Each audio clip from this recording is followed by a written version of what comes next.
Asteroidler. Қазір бір минутына деп алайын да. Мына жерге телефон нөмірін жазсам.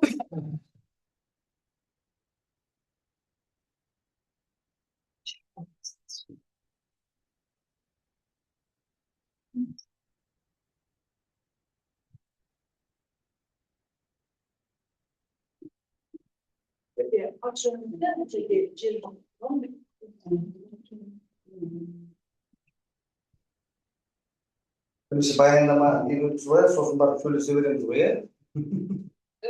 Қазір тіркеп алайық, ол міндетті түрде тіркелу керек. Кейіннен осы тіркелген адамдар протоколда егер сұрақтар қоятын болса, сол сұрақтар протоколға енгізілетін болады. Тіркелмеген адамдардың сұрақтары өкінішке орай протоколға енгізілмейді. Сол тәкеңді бірінші түскендер. Жоқ, бірінші неге баяндамасын оқып, сұрақтарын қойып алсаңыздар. Бірінші тіркелмейміз, әңгіме оқып, баяндамаларымызды оқып, не үшін ашылып жатыр, жиналыс, сосын барып тыңдап алайық, сосын барып айтамыз. Бас деп па? Я басым. Неге? Сценарийға сәйкес көрсеңіз. Сәлеметсіздер, құрметті қоғам тыңдауға қатысушылар. Тәртібін білесіздер ғой, мен осы Артем Дәлбаев Сағындық фамилиялы. Осы ауылдың әкімі қоғам тыңдауларын өткізу ережесіне сәйкес қоғам тыңдаулар төрағасы болып боламын. Естеріңізге сала кетейік, қоғам тыңдауларын өткізу ережелеріне сәйкес қоғам тыңдаулардың процесінің бейнежазбасы жүргізіледі. Бүгін 20 тамыз 2026 ашық жиналыста Қызылорда облысында жалпы қуаты шамамен 1100 мегаватт бұл газ қондырғысы есебі шығарылады. Акционерлік қоғамы қоғам тыңдау ашық деп жарияланды. Қоғам сәйкес хатшы сайлауға сәйкес хатшы қоғамдық тыңдауларға болады, хаттама қояды және 2 жұмыс күні ішінде хаттаманы ұлттық деректер банк сайтына жүктеледі. Ашық дауыс беру арқылы қоғамдық тыңдауларды сайлауды ұсынамын. Хатшыны Нелардан бастап Заксиманова Ануар Солскин хатшы. Максим, подтверждение қатысуымыздан поводу дауыс беру.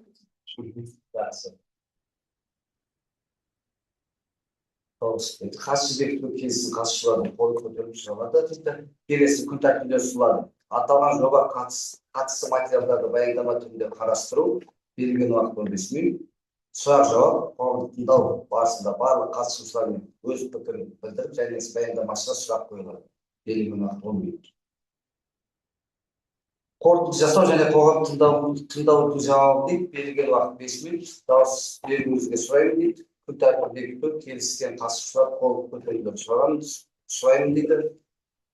Күн тәртібі бекітілді, тыңдаулар төрағасымен хатшы тыңдалады, баяндамашыларға сөз береміз.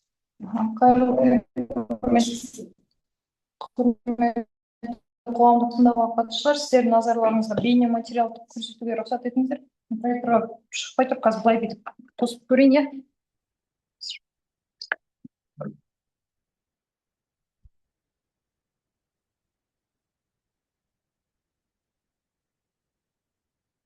Қайырлы күн. Құрметті тыңдауларға қатысушылар. Қызылорда облысында жалпы қуаты шамамен 1100 мегаватт бұл электрондық бағытында электр станциясын салу жобасы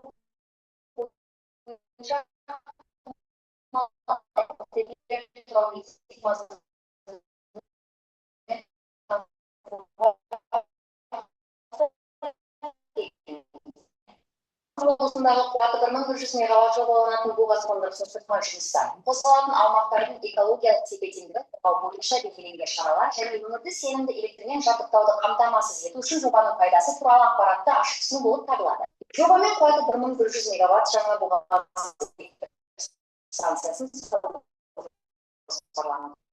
өндірілген энергия тұтынушыларға және еліміздің бірыңғай энергетикалық жүйесіне біріктіреді. Қызылорда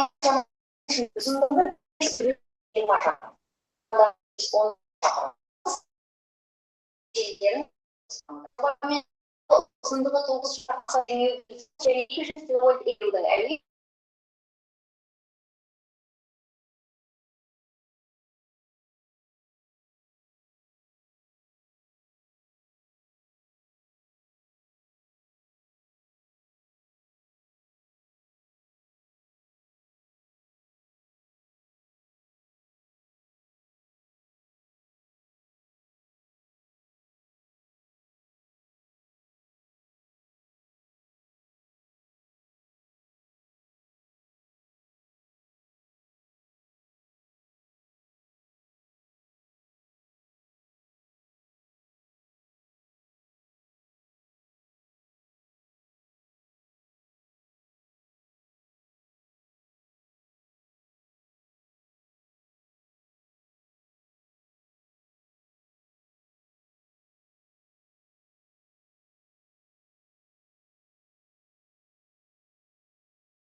құрылыс кезеңінде 5 жылға созылады.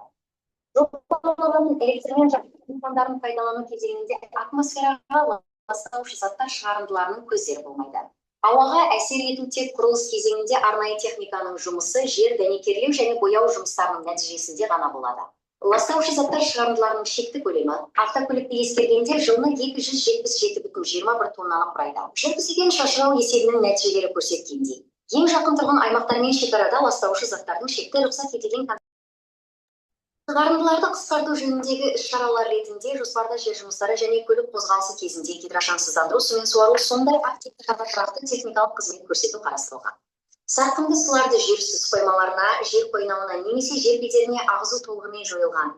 Қызметкерлердің мұқтаждары үшін көлемі жылына 25 мың текше метр әкелінетін ауыз су пайдаланылатын болады, ал техникалық қажеттілікке арналған су жылына 450 мың текше метр шарт негізінде автоцистерналармен жеткізіледі. Электр беру желілерінің трассалары бірқатар өзендер мен уақытша су ағындарын кесіп өтеді, алайда әуе желілерінің барлық тіректері қатаң түрде су нысандарының су қорғау белдеулерінен тыс орналастырылатын болады. Жобада сарқынды суларды жерүсті және жерасты су нысандарына немесе жер бедеріне төгу қарастырылмаған. Барлық шаруашылық тұрмыстық сарқынды сулар биодәретханаларда немесе су өткізбейтін шұңқыры бар дәретханаларда жиналады және кейіннен жүйелі түрде шығарылады. Арнайы техникаға техникалық қызмет көрсету учаскелерден тыс жерде жүргізіледі, ал техниканың өзі міндетті түрде май ұстайтын табақтармен жабдықталады. Жерге әсер ету қатаң оқшауланған сипатқа ие. Жерге әсер ету қатаң өндіру басталғанға дейін топырақтың құнарлы қабат алынады. Іргетастар мен тіректерді орнату аяқталғаннан кейін бұл топырақ массасы олардың айналасына біркелкі қайтарылады. Бұл бұзылған учаскенің толық рекультивациясын қамтамасыз етеді. Топыраққа әсер ету барынша минималды болады. Май қоспайтын табандықтарды пайдалану арқасында жанар-жағармай материалдарының төгілуі және топырақтың химиялық ластануын болдырмайды. Жер қойнауына тікелей әсер етуі. Уәкілетті органдардың ақпаратына сәйкес, жұмыс жүргізу учаскелерінде Қазақстан Республикасының қызыл кітабына енгізілген өсімдіктер жоқ. Фаунаға теріс әсерді азайту үшін қызметкерлерге қатаң регламент енгізіледі.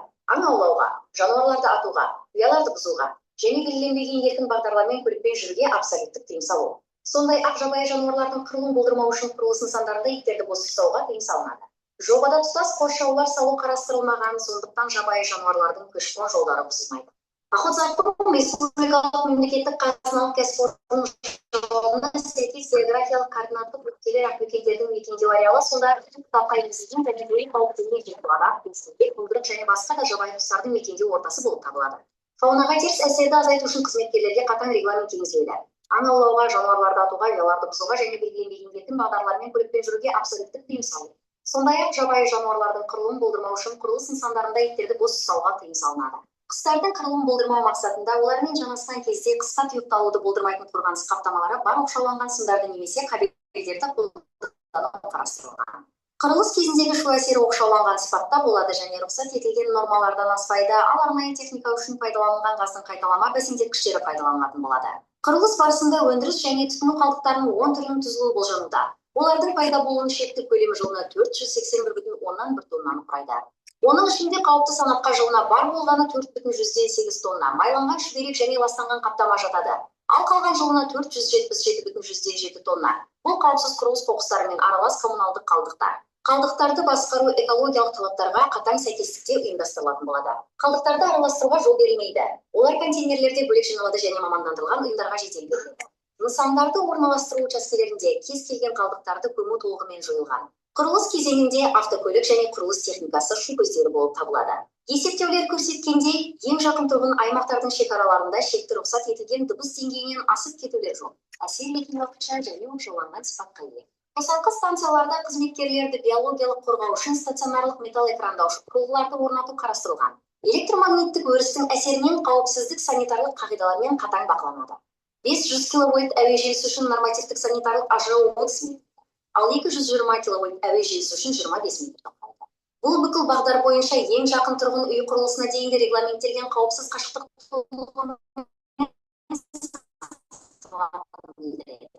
жобаны іске асыру облысты сенімді және тұрақты энергиямен жабдықтауды қамтамасыз ете отырып, айтарлықтай қолайлы әлеуметтік экономикалық әсер береді. Барлық салынған жобалық шешімдер санитарлық нормалар және экологиялық қауіпсіздік қағидалары қатаң сақталған жағдайда теріс әсер құрылыс кезеңмен шектелген оқшауланған, қысқа мерзімді және қайтымды сипатта болады. Қоршаған ортаға, биоәртүрлілікке және халықтың денсаулығына елеулі және қайтымсыз нұқсан келтірілмейді. Осы бейне және аудиоматериал Самұрық-Энерго акционерлік қоғамының жобалық құжаттамасы негізінде жасанды интеллект технологияларын пайдалана отырып қалыптастырылған.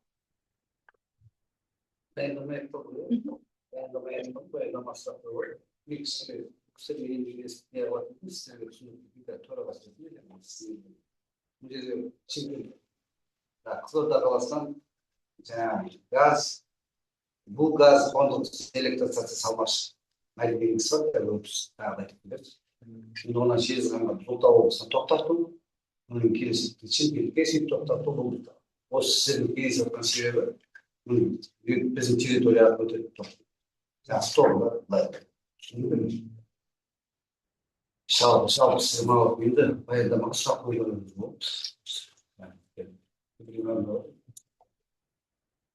Бізден басқа елді мекен болмағанымен біздің территория болғанымен біздің болғанымен. Сіздердің ауылдық округ территориясынан өтеді, негізі трасса бойымен кетеді. Сіздер ең жақын елді мекен болғандықтан сіздерде өткізуге біз міндетті болып отырмыз. Сол себепті сіздерді жинап бізде қаншама осы жыл бойы осындай жұмыс болып енді осындай келіп жүрсіздер. Осы біздің не пайдасы бар, бізге ешқандай әсер жоқ па? Бізге бұлардың ешқандай көмегі жоқ па? Мәлімдеген кісімен сөйлесіп отырмын, әкелесің біраз. Мен айтып отырмын келешекте жерде. Енді пока сіз бар білген жоқсыздар ғой, Қызылорда жол бойымен өтіп жатыр. Қызылордаға дейін трасса бойымен. Қызылорда трассаның бәрін жүріп. Енді әрбір ауыл жер болғасын, сіздерге сұрақ қойып отыр. Осы ауылдарға пайдасы осы тоқтамға деген келісімді айтып жатқан көп ана. Бар сіз айтып отырмын. Енді бұл жоба қорғап отырып, 2 жыл билет салу үшін. Сонда тоқтатқан ма? Самұрық электро газ буынан зауыт жасалған. Негізінде шалғай ауылғанда біз жақын болып тұрмыз ол бұл кісілерге.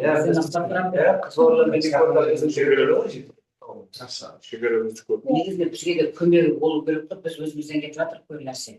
Керек болса жиналсақ, тұрғанша амайлықтан да алмай тұрмыз. Біз негізі жуастық, бізді ол жерде қол қоймау керек. Бізге бір ешқандай әсері болмаса, ол кісілердің басшыларға да біз ауылымызға жағдай жасап берсін, или біздің жоқ нәрсеміз түгендеп берсін. Сонда бір шарт қою керек ол кісілерге. Керекті дұрыстап береді, дұрыс бұлар ашады, ана өтеді, бүйтеді, деп шығарып саламыз. Негізі сол үшін ауыл ақымақ болмау керек, қолды қоймау керек. Бізге қандай көмегі бар деймін. Жасасын. Бұл енді әлеуметтік экономикалық немеге ықпалы өте зор проект жоба. Өйткені социальный ғой, тоқ тартады, енді елді мекендерге электр беріледі. Ол енді былай біз анандай производство емес, зауыт емес, біз үлкен емес, предприятие емес, добывающий мысалы. Енді бұл халықтың мұқтаждығына керек болғаннан кейін жасап отырмыз. Енді қараңыз, Сатпаевтан Жезқазғаннан Қызылордаға, одан кейін Түркістан облысы, одан кейін Шымкентке дейін тоқтатылып, бұл енді 3 облыс және 1 қаланы қамтитын үлкен жоба. Бұл халықтың мұқтаждығына керек болғандықтан осы жоба жасалып отыр. Түсініп тұрмын сізден, солай болсын жасап тұрсыздар. Бірақ біз сол біз сендіп біз болып тұрмыз ғой, негізінде барлық жерде сондай көмектеседі негізі ауылда. Соны сұрап тұрмыз ғой, сіздердің де басшыларыңыз еліңіз бар бірақ бізге көмектессін, бізде шарт қояды бұл кісілерге. Енді 1200 жұмыс орны ашылады деп тұр. Бұл жоба жасалу уақытында сол жұмысшыларды осы жергілікті елді мекендерден тартуға тырысамыз. Заводстар ма? Жоқ, бұл Қызылордада болады. Бұл газ қондырғысы Қызылордада болады негізгісі. Ал былай жеке мемлекетте ешқандай завод үшін жоқ. Кәдімгі сол тоқтатады ғой. Өздеріңіз күнделікті қолданып жүрген. Бүгінгі таңда біз экологиялық жағын қарастырып жатырмыз. Бұл жобадан ешқандай ауаға, жерге, топыраққа ешқандай әсері жоқ. Сол себепті осы жобаны сіздерге таныстырған дұрыс. Осындай экологиялық тұрғыдан ешқандай зияны жоқ деген. Келешекте түртіп қойып осы ауыл елді мекендерде жұмысқа тартып енді мына линия тартқаннан кейін жұмыскерлер болады ғой. Иә, соны ескеру керек. Сосын маған мәкеңді айтып мәке. Тоқтам қалай болады екен, бірақ 40 километр тартпайды ғой. Бізге онда тоқ бермейді ғой бәрі. Иә, қарастырылған балса, жақын ауларға тоқ беру. Жоқ қой. Газ өтіп жатыр, не газ аламаймыз, не тоқ аламаймыз, соны несін өтірмейді. Бұл кісілердің де мен біраз Газда 40 шақырым жерден өтіп жатыр, бізге бермейді мысалы. Жоқ, Тоқта солай өтеді де кетеді. жоқ, газ тоғын, мына тұрған шамалай 40 шақырым жөнделмеді, қашан ауыр техникамен. Біз жас болматырмыз. Ол енді бұл кісілерге қатысты емес қой. Қатысты болсын, болмасын. Осы сияқты бәрі жинас ашып кетіп отыр ғой. Сол өтіп, сіздерге зиянымыз тимейді деген болды. Енді бұл әлі нақты осы болады деген емес, бұл әлі жоба түрінде. Біз қазір ықтимал әсерлер туралы ескеріп қарап жатырмыз. Келесі Тағы да келеміз бұйырса, енді экологиялық рұқсат алу үшін бізге тағы да қоғамдық тыңдау өткізу керек болады. Ол кезде енді нақты проект болады деген документтермен келеміз. енді қуаныштымыз деген ондай жобалар. Ол завод неге Қызылордадан неге жезқазғандығына баласы талмаған.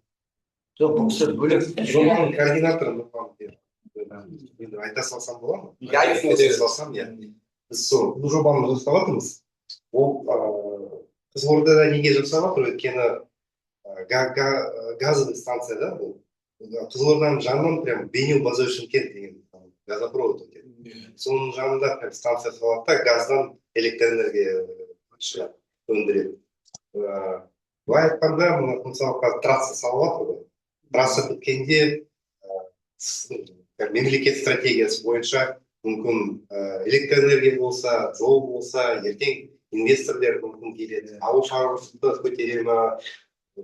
Ең басты мәселе қазір стратегия сол инфраструктура беру керек. Инфраструктура болса, онда уже инвесторлар келеді.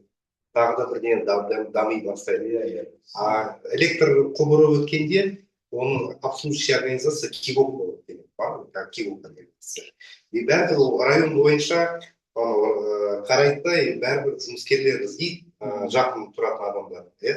Бірақ басқа программалар бар государства. Уже ол жоба 3-4 жыл салынатын жобалар. Алдында уже обучающий программалар бар, жастар болса, кісілер болса, электр жүйелін обслуживание жасай алатын адамдар болса, онда да жұмыс орны пайда болады. Трасса біткенде автозаправка, ресторан, парковочный болса, сондай көп жобалар ақын пайда болады да. Жол ең басты мәселе біздің ойымызша ол. Дұрыс жол болса, ары қарай бәрі дамиды. Енді екіншісі ол бәріне қазір бүкіл әлемде ең бастысы ол электроэнергия. Соны мемлекет қазір сол екі үлкен жобаны жасап жатыр. Бірінші сол жол, екінші электроэнергия жүйесі, ары қарай басқа жобалар тарту үшін. Жалпы қуаныштымыз, болған дұрыс қой. Бізде газдан құбыр өтіп жатыр, 500 метрін өшірдіңіз. Бір жылда сынағы жеткізді. Бізді қоспай кетті. Телевизордан көріп отырмыз. Анау рақат көмір түсірмей, жылу күшті болды газ. Бізге 500 метрден тартпайды. Осы шал соған онда тыңдағанбыз. Оны қойғанбыз бәріміз. Бірақ біз ешқандай әсер еткен жоқ. Кей мемлекеттер газ бар, центральный үлкен программалар бар ғой, сосын местный программа.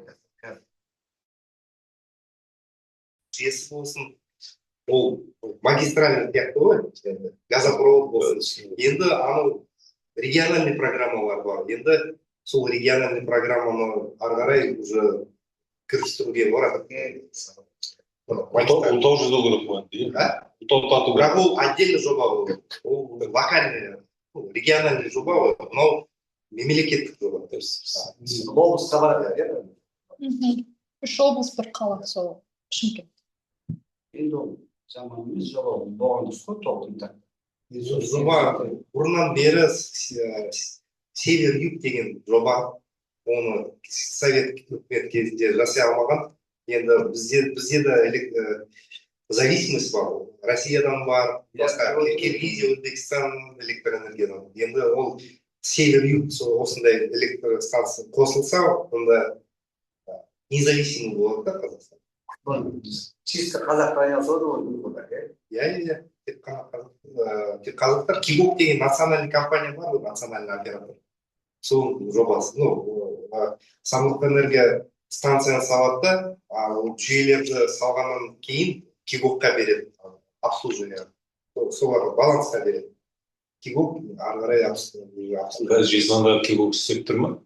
Кигок барлық Қазақстанда істейді. Басқа сұрақтар болса. Онда қойын. Жоба дұрыс рас, разрешение жинап жатқан өзімізден болған қуанышты рас енді.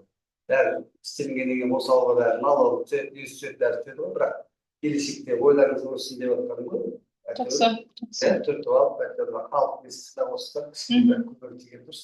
Өзімізді тоқтатып отырып, я басым. Жалпы енді. Басқа сұрақтарыңыз бар ма? Қорытынды. Сұрақтары болмаса қоғам тыңдауларымен қатысуға байланысты өткізілді. Сұрақтары болмаса Өткізілді және жабық деп жабық.